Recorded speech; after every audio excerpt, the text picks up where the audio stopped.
종종 이런 경우가 있지요. 식당에서 맛있게 식사를 했습니다. 지인들과 함께 식사를 하고 나오는데 옆 사람 같이 식사했던 사람 중에 한 명이 자꾸만 계산을 하려고 하는 거예요. 그럼 보통 오산지역의 성도들은 어떻게 합니까? 아, 내가 산대도 됐어. 이러면 나 화내? 하가지고 이렇게 간신히 말려놓고 아주 큰 소리 쳐놓고 계산대로 가죠. 그리고 보란 듯이 카드를 꺼냈습니다. 근데 삐빅 잔액 부족, 한도 초과. 주머니 뒤져보니 현찰이 10,000원짜리 한두 장 나옵니다. 이러면 어떡하죠? 어떻게 해야 됩니까? 이럴 때 어쩌긴요, 더치페이 해야죠. 그러니 이런 상황이 되면 참 모양이 빠진다는 거예요. 오늘 본문에 그런 사람이 등장합니다. 어떤 사람이냐면 마치 자기가 다 지불할 것처럼 큰 소리치고 계산대로 나아갔습니다. 그런데 한도 초과 잔액 부족 메시지가 뜨는 거예요. 모양 빠졌죠. 그 모양 빠진 모습으로 돌아와 사람들에게 안 되겠다, 우리 더치페이 하자 라고 말하는 사람이 있다는 거예요. 그가 누굽니까? 바로 모세예요. 모세가 자기가 전부 백성들을 위해서 자기가 쏘겠다고 했어요. 그런데 안 되더라는 거예요. 그래서 내려와서 백성들에게 안 되겠다, 우리 더치페이 하자 하고 있더라는 거죠. 그러니 오늘 모세가 참 모양이 빠집니다. 아니, 도대체 모세에게 어떤 일이 벌어졌길래 모세가 오늘 참 망신스럽고 모양이 빠졌다라고 얘기하는 걸까요? 지난주 이야기부터 하겠습니다. 지난주에 어떤 일이 있었습니까? 모세가 40일 만에 산에서 내려와요. 그런데 내려오는 중에 이 광경을 목격합니다. 금송아지 앞에서 이스라엘이 음란한 축제를 벌이고 있는 거예요. 그래서 모세가 어떻게 합니까? 그 모습을 보고 집어 던졌잖아요. 뭘 집어 던졌죠?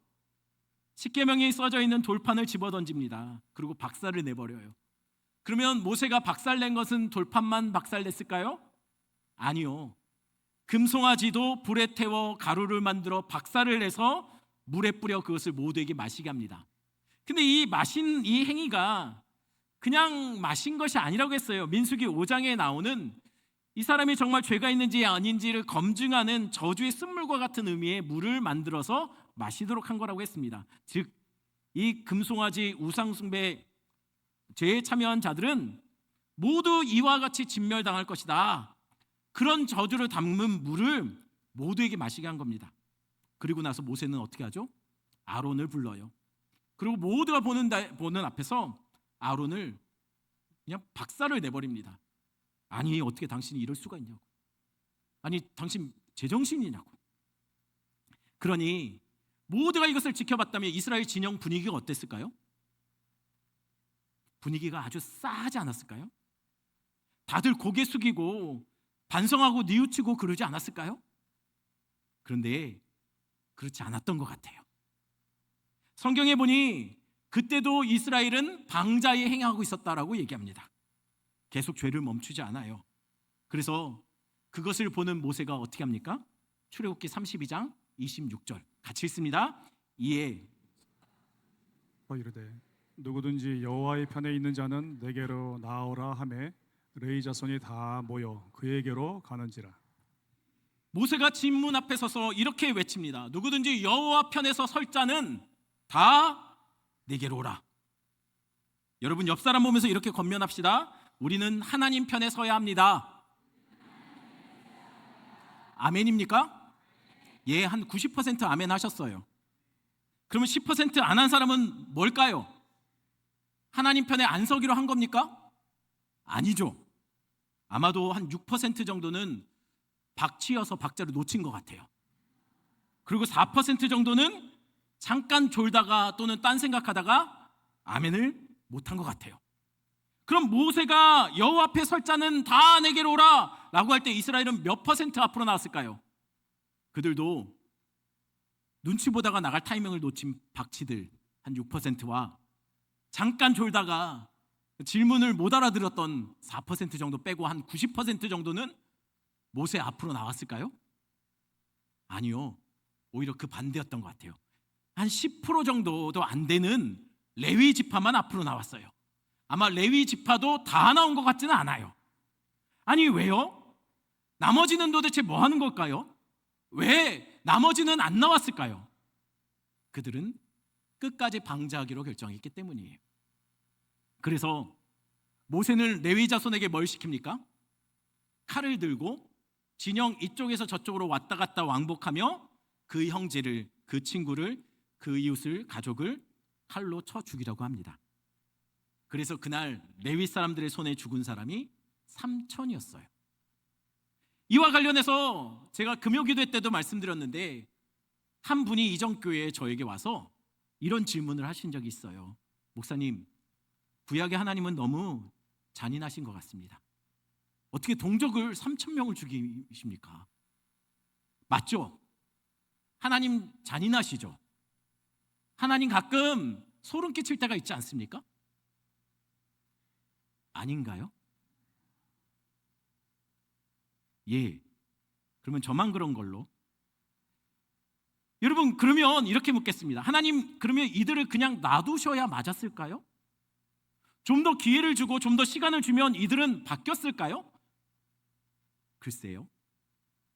이들은 모세가 십계명 돌판을 던져서 박살낼 때도 방자했습니다.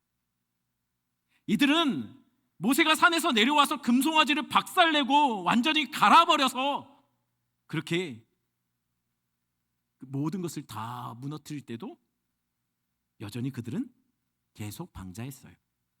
그 죄를 가지고 저주의 쓴물을 만들어 마시게 할 때도 그들은 방자했습니다. 죄 있는 자는 다 이 물에 담겨있는 저주처럼 될 것이다 라고 선언했음에도 그들은 두려워하지 않아요. 뭐 어쩔 건데, 이게 뭔데? 아마 우습게 알며 이것을 완샷했을 거예요. 그리고 돌아가 여전히 했던 대로 전부 마셔라 막 했을 거예요. 계속 그들은 방탕했다는 거예요. 그러니 이들을 그냥 놔두면 이들이 정말 변할까요? 언제까지 기다리면 될까요? 3천이 3만이 되고 3만이 30만이 되고 30만이 모든 이스라엘이 다들 그 방자함에 물들 때까지 하나님이 기다리시면 그게 하나님의 긍휼입니까? 그러니 이런 자들을 치시는 하나님이 정말 잔인한 거 맞습니까? 오히려 그분은 저에게 이렇게 질문해야 맞았을 거예요. 목사님, 왜 하나님은 고작 3천만 치셨을까요? 왜 모두가 공범이고 모두가 다 저주의 쓴 잔을 마셨는데 그 저주의 쓴 잔의 그 저주는 왜 3천에게만 주어졌을까요? 여러분, 3천이 죽었습니다. 그러면은 3천이 죽었으니 나머지는 이제 안심해도 되는 걸까요? 똑같이 죄를 졌는데 누구는 죽고 누구는 안 죽고 3천이 죽었으니 나머지는 내가 봐준다. 그러면 이게 하나님 공의가 맞습니까? 하나님이 공정하신 재판관이 맞냐는 거예요. 여러분, 3천이 죽었으니 그러니 나머지 3천은 이제 안심해도 되느냐라는 겁니다. 아닙니다. 30절 볼까요? 30절 같이 있습니다. 이튿날 모세가 백성에게 이르되 너희가 큰 죄를 범하였도다. 내가 이제 여호와께로 올라가노니 혹 너희를 위하여 속죄가 될까 하노라 하고. 모두가 안전하다고 하면 모세가 왜 이렇게 할까요? 모세가 어떻게 한다고 합니까? 지금 산에 올라가겠답니다. 왜요? 이스라엘 큰 죄를 범했대요. 그래서 그들이 죽게 된 거예요. 그래서 모세는 혹시 속죄가 될지 안 될지 내가 잘 모르나 일단 산에 올라가 보겠다는 거예요. 그러니 3천이 죽었다고 하나님의 진노가 마무리된 것은 아니라는 거예요. 여러분 기억하십시오. 하나님은 죄가 있음에도 죄가 없다라고 말씀하시는 분이 아니에요. 하나님은 죄를 반드시 정산하시는 분이세요. 그러니 하나님의 심판은 3천에서 멈춘 것이 아니라 하나님의 심판은 3천에서부터 시작되는 겁니다. 그래서 모세가 산에 올라가겠다는 거예요. 혹시 속죄가 될지 모르니 한번 내가 올라가서 하나님께 매달려 보겠다는 거죠. 근데 여기서 재밌는 것이 있어요.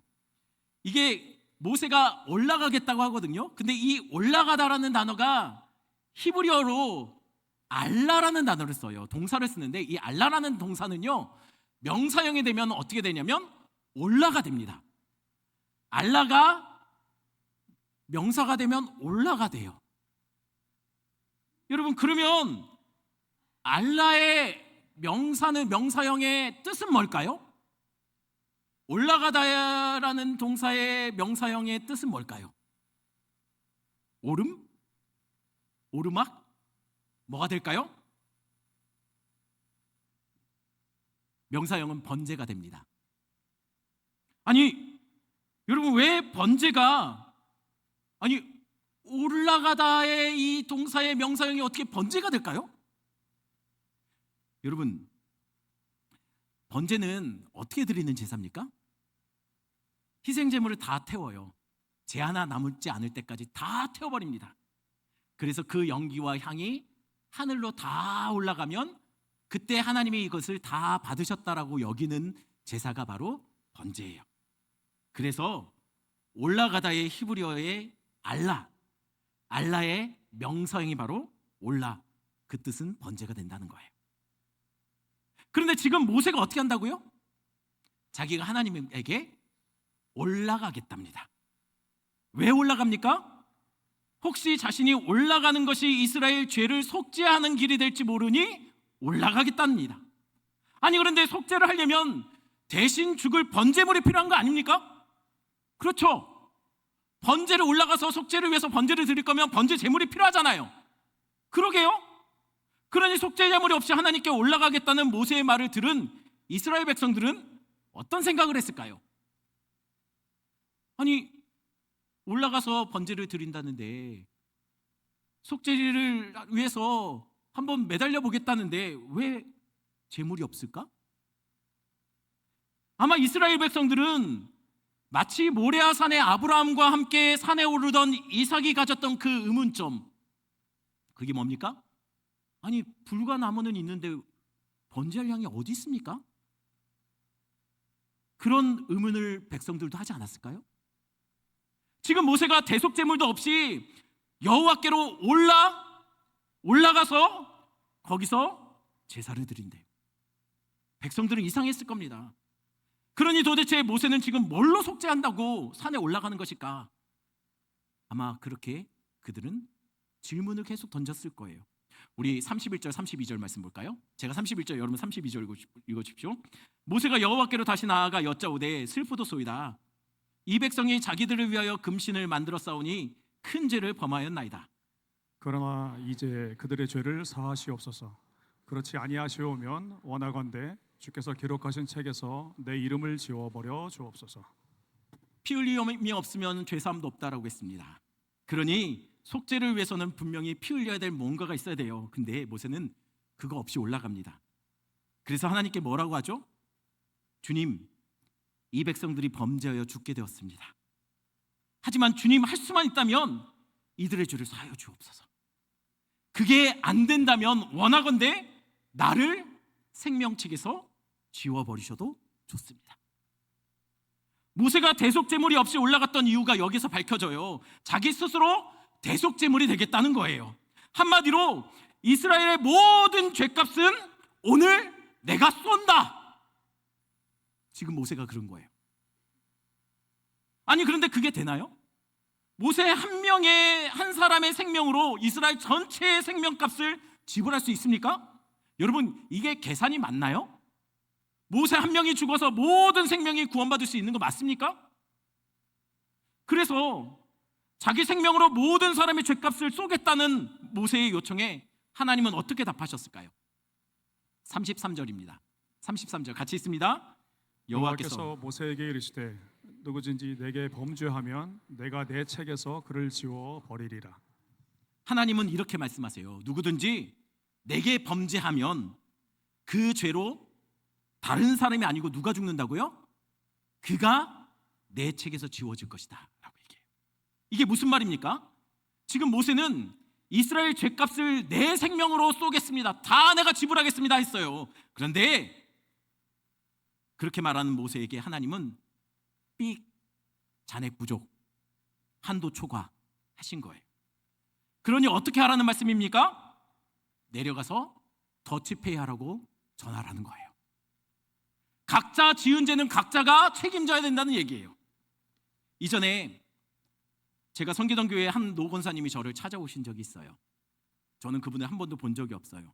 그런데 그분이 저의 설교를 듣고 그냥 한번 저를 꼭 만나보고 싶었다고, 잠깐 자기 좀 상담 좀 했으면 좋겠다라고 저를 만나자고 찾아오신 거예요. 그리고 저를 보자마자 갑자기 울기 시작했어요. 초면인데 울잖아요. 그러면 되게 난처해요. 뭘 어떻게 해야 될지 모르겠어요. 그러더니 어렵게 꺼낸 말이 이 말이었어요. 다 나 때문이라고. 자기 때문이래요. 뭐가 자기 때문일까요? 지금 자기 아들이 벌써 여러 번 그랬는데 이번에 또 사고를 치고 구치소에 들어갔대요. 근데 그게 다 자기 때문이래요.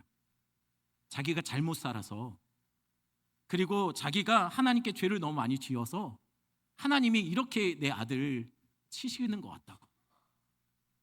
안타까운 부모의 심정은 이해가 돼요. 그런데 이게 맞습니까? 아니요. 여러분, 인생은요 더치페이입니다. 혹 여러분 중에도 내가 잘못해서 누군가 나 때문에 고통받고 있다라고 생각한다면, 내 자녀가 어려움에 처한 것이 다 나 때문인 것 같고, 엄마 아빠가 하나님께 잘못해서 자녀들에게 안 좋은 일이 생긴다라고 여기시는 분이 혹시 여기 계십니까? 혹시 가게에 흐르는 저주라는 것이 있다라고 믿는 분 계십니까? 기억하십시오. 하나님은 누군가의 죄를 다른 사람에게 책임지도록 하지 않습니다. 그러니 나 때문이라고 생각하는 모든 것 다 내 책임으로 끌어안고 사시는 분들 있다면 안 그러셔도 돼요. 각자 주어진 고난과 어려움은 그 속에서 각자에게 하나님이 주시는 메시지가 있다는 거예요. 인생의 어려움과 고난도 더치페이입니다. 그래서 하나님은 모세에게 그렇게 말씀하신 거예요. 누구든지 내게 범죄하면 다른 사람 아니고 그 사람이 내 생명책에서 지워질 것이다 라고요. 죄의 책임은 더치페이로만 결제될 수 있다는 거죠. 왜 죄의 책임은 더치페이일까요? 남의 죄까지 내가 감당하려면 이런 메시지가 뜨기 때문이에요. 한도 초과, 잔액 부족. 이건 모세도 마찬가지예요. 왜 모세도 마찬가지일까요? 모세는 살인을 저질렀던 살인자예요. 아니, 그게 언제적 얘기인데, 오늘 본문 기준으로 적어도 최소한 40년 전 이야기예요. 그러니 공소시효도 지났겠네요. 네. 그러나 하나님 앞에 지은 죄는 공소시효가 없습니다. 이뿐입니까? 모세는 하나님의 이름도 몰라요. 그래서 당신 이름 뭔데요? 라고 물어요.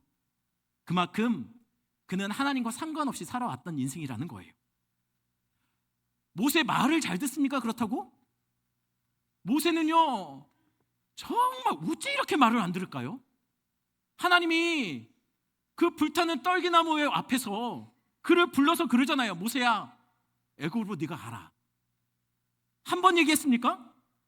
가라고 하는데 모세는 끝까지 안 간다고 내가 왜 가냐고 끝까지 버티잖아요.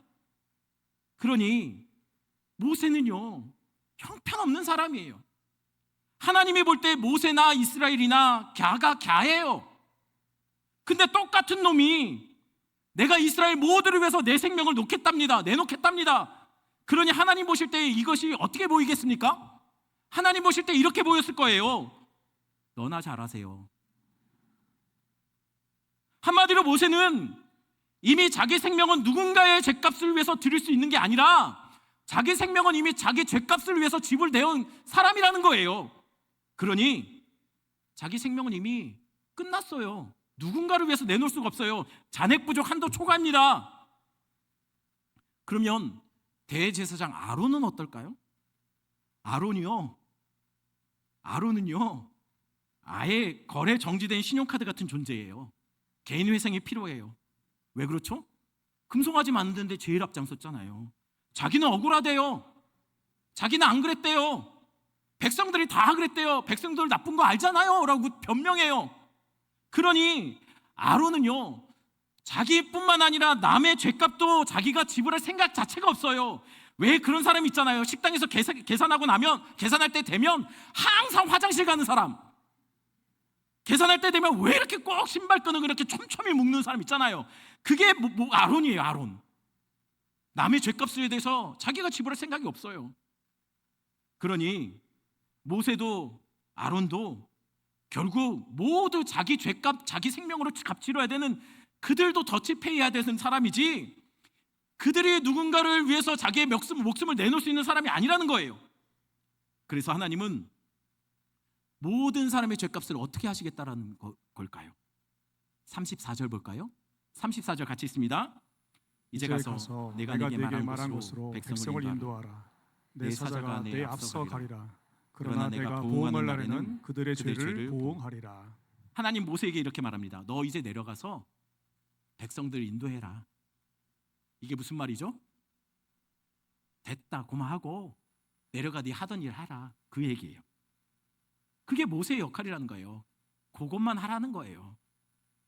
그러면 다 지불되지 않았던, 청산되지 않았던 그 죄의 대가는 어떻게 해야 될까요? 하나님이 이래 말씀하십니다. 내가 보응하는 날에 그들의 죄를 다 보응하리라. 하나님이 원어로 보면 내가 다 기억하고 있으니 내가 날짜 정해서 다 받아낼 거다, 이 얘기예요. 그러면 하나님은 언제 받겠다는 얘기일까요? 우리가 죽을 때요? 맞습니다. 하지만 믿는 자들은 하나님이 정하신 보응의 날이 있어요. 그게 언제일까요? 바로 예수 십자가입니다. 여러분 기억하셔야 돼요. 죄의 결제는 더치페이입니다. 각자 지불해야 될 죄의 죄값이 있어요. 우리가 그것을 감당해야 됩니다. 하지만 믿는 자들은 그 결제 금액은 예수님의 계좌에서 빠져나간다는 거예요. 어떻게요? 우리가 하나님 계산대에 서서 심판받아야 되는데 우리 예수님이 십자가에서 그 죄값을 다 지불하셨대요. 예수님이 우리를 위해서 자신의 생명으로 다 쏘신 겁니다. 아니 그런데 모세나 아론은 안 되는 것을 어떻게 예수님은 가능할까요? 여러분 예수님의 생명은 잔액 부족, 한도 초과가 되지 않는데요. 아니 이게 무슨 말이죠? 히브리서 7장 25절 26절 읽어볼까요? 25절 제가 26절 여러분들 읽어주십시오. 그러므로 자기를 힘입어 하나님께 나아가는 자들을 온전히 구원하실 수 있으니 이는 그가 항상 살아계셔서 그들을 위하여 간구하심이라. 이러한 대제사장은 우리에게 합당하니 거룩하고 악이 없고 더러움이 없고 죄인에게서 떠나 계시고 하늘보다 높이 되신이라. 아니 모세도 아론도 안 되는 자기 생명으로 속죄하는 사역이 어떻게 예수님은 가능하실까요? 일단 그분은 죄가 없으세요. 죄가 없다는 얘기는 예수님은 자기 생명을 자신의 죄값으로 지불할 필요가 없다는 거예요. 그래서 남을 위해서 그 생명을 내려놓을 수 있다는 것이죠. 대신 지불할 수 있는 주님은 그럴 수 있는 그분의 생명은 그렇다는 거예요. 그러니 온전히 자신의 생명을 죄인들을 위해서 내어줄 수 있다는 말입니다. 그러나 여러분 그 생명은 이미 2000년 전에 사용하셨잖아요. 그러니 우리에게 쓰려면 이거 잔액 부족되는 거 아닙니까? 한도 초과되는 거 아닌가요? 2000년 전에 이미 다 썼으니까.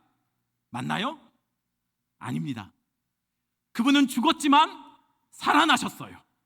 그리고 영원히 살아계셔서 지금도 우리를 위해서 하나님 보좌 앞에서 우리를 중보하고 있다라고 얘기합니다. 여전히 예수 생명은 지금도 우리를 살리는 대속제물이 된다는 것이에요. 여러분 이게 뭔지 아십니까? 집집마다 하나씩 다 있죠.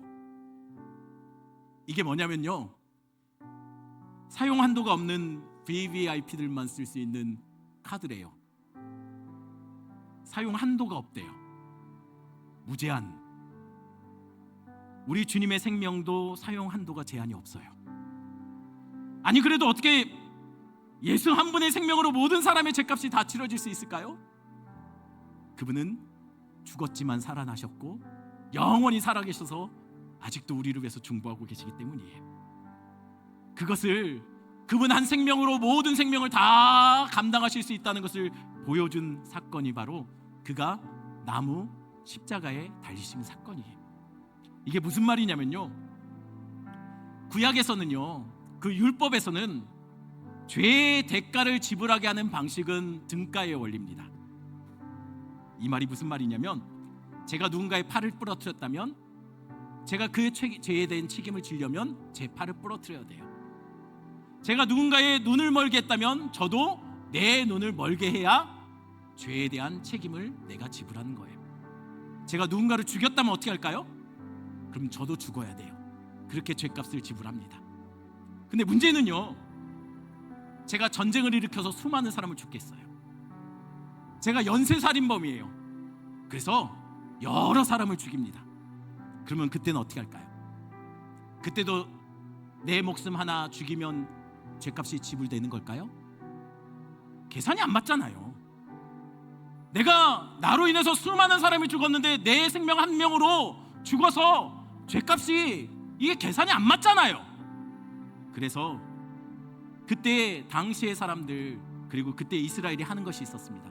그런 경우에는 그 죄인을 나무에 매달았어요. 이게 무슨 의미냐면, 나무에 매단다는 것은 신에게 저주를 내려달라는 기원이었어요. 신이시여, 이 사람이 이 땅을 사는 동안 지었던 죄값을 다 치르지 못하고 죽었습니다. 남은 죄값 신이 저주해서 다 받아내 주십시오. 죽어서라도 이를 고통스럽게 만들고 이 생명 남은 다 치르지 못한 죄값 신이 다 받아내 주십시오 라고 기원하는 것이 나무에 매달아서 죽이는 거예요. 그래서 예수님 한 분 생명으로 모든 사람을 위해서 예수님이 죽으실 때 나무에 달리신 거예요.